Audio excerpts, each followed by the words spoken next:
আপনারা বিশ্বাসই করতে পারবেন না যে এটা কোনো দামি মিষ্টি নয়, সাবুদানার তৈরি ক্ষীরমালাই। তো আপনারা যাকে খাওয়াবেন একবার সে কিন্তু জানতে চাইবে যে এটা কী দিয়ে তৈরি হয়েছে। আর এটা কিন্তু অসম্ভব সুন্দর লাগে খেতে। এটা খেতে এতটাই সুন্দর আর নরম যে এটা মুখে দেওয়ার সঙ্গে সঙ্গে মিলিয়ে যাবে। এই রেসিপিটির জন্য আমি নিয়ে নিচ্ছি 1 বাটি সাবু। সাবুটাকে প্রথমে খুব ভালো করে ধুয়ে নিতে হবে। আমি একটা ছাঁকনির উপরে সাবুটাকে ঢেলে দিচ্ছি। আমি এখানে 1 বাটি সাবু নিয়েছি। আপনারা আপনাদের পরিবারের সদস্য অনুযায়ী পরিমাণটা বাড়িয়ে বা কমিয়ে নিতে পারেন। এবার এই সাবুটাকে খুব ভালো করে 2-3 বার ধরে পরিষ্কার জলে ধুয়ে নিতে হবে। এই দেখুন সাবু থেকে কত নোংরা বেরোচ্ছে। 2-3 বার ধরে পরিষ্কার জলে ধুয়ে নিয়েছি। এবার এই সাবুদানাটাকে এভাবে জল ঝরিয়ে আর একটা পাত্রের উপর রেখে দিচ্ছি। এতে করে সাবুদানাটা কিছুটা কিন্তু ফুলে যাবে, যেহেতু সাবুদানাটা ভেজানো হয়েছে।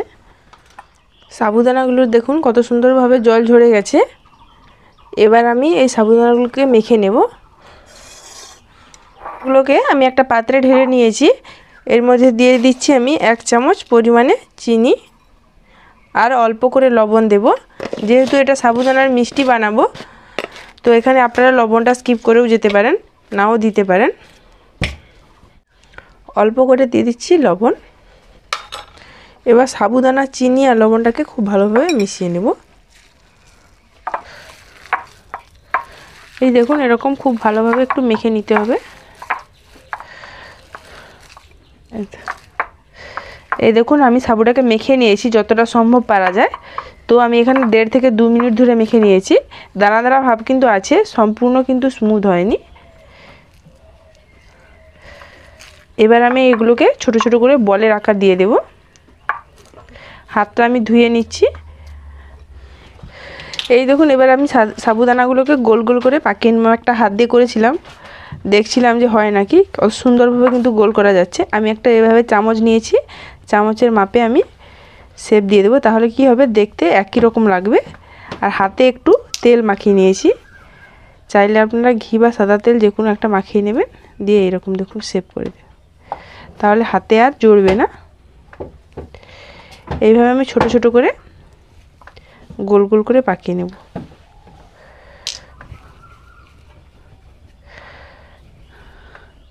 এই দেখুন সাবুদানার বলগুলো আমি তৈরি করে নিয়েছি। কত সুন্দর হয়েছে দেখুন।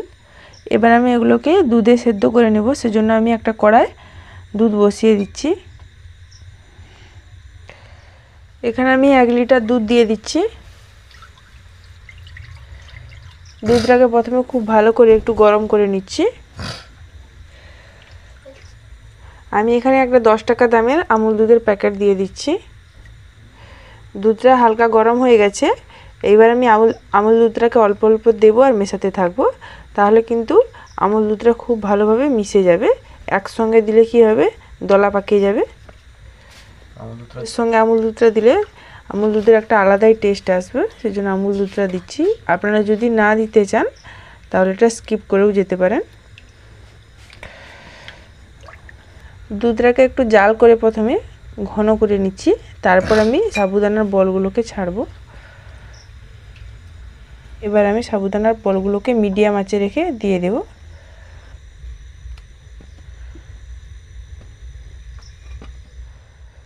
সাবুদানার বলগুলো দেওয়ার পরে এবার একটু হালকা হাতে নেড়ে নিচ্ছি, কারণ সাবুদানার বলগুলো নিচে বসে যাবে।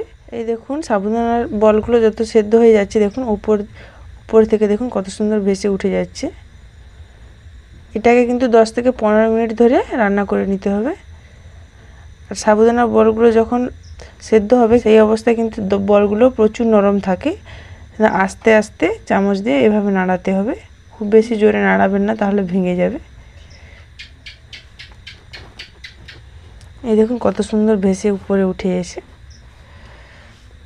10 মিনিট প্রায় রান্না হয়ে গেছে। এবার এই অবস্থায় আমি কিন্তু চিনিটা দিয়ে দিচ্ছি। আমি স্বাদ মতো চিনি ব্যবহার করছি। চিনিটা দেওয়ার পর হালকা হাতে এভাবে নেড়ে নেবেন, খুব জোরে জোরে কিন্তু নাড়াবার চেষ্টা করবেন না। এবারের জন্য 2টো এলাচকে আমি থেতো করে দিয়ে দিচ্ছি। আপনাদের যদি এলাচের ফ্লেভার পছন্দ না হয় তাহলে এটা স্কিপ করে যেতে পারেন। এই দেখুন নাড়তে নাড়তে দুধের ক্ষীরটা দেখুন কত সুন্দর ঘন হয়ে গেছে, আর দেখতেও কত সুন্দর লাগছে। এটা আপনারা সাবুদানার পায়েস বলতে পারেন বা সাবুদানার ক্ষীরমালাই বলতে পারেন, যেটাই বলতে পারেন। খেতে কিন্তু অসম্ভব সুন্দর হয়, আর এটা খুব অল্প সময়ের মধ্যে বানানো সম্ভব। আর এটা বাড়ির সবাই কিন্তু পছন্দ করবেন। আপনারা যারা এখনও বানাননি তাহলে তারা একবার হলেও ট্রাই করবেন, দেখবেন খাওয়ার পর আবারও বানাতে ইচ্ছে করবে। আপনাদের সঙ্গে কথা বলতে বলতে 10 থেকে 15 মিনিট মতো সেদ্ধ করা হয়ে গেছে। তো এবার আমি গ্যাসটাকে বন্ধ করে দেব।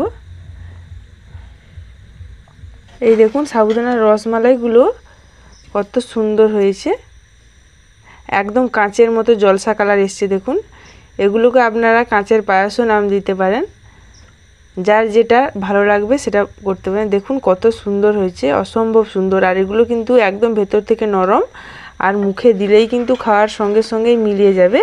তো আপনারা যারা উপোস করেন বা বারব্রত করেন তারা এই রেসিপিটা কিন্তু করে খেতে পারেন বারব্রত দিনে কিংবা উপোসের দিনে। তো কতটা জমে বসে গেছে দেখুন, খুব সুন্দর অসম্ভব মজার হয়েছে মিষ্টিগুলো। আপনারা তৈরি করেও কিন্তু আনন্দ পাবেন, আর খেয়েও কিন্তু তৃপ্তি পাবেন।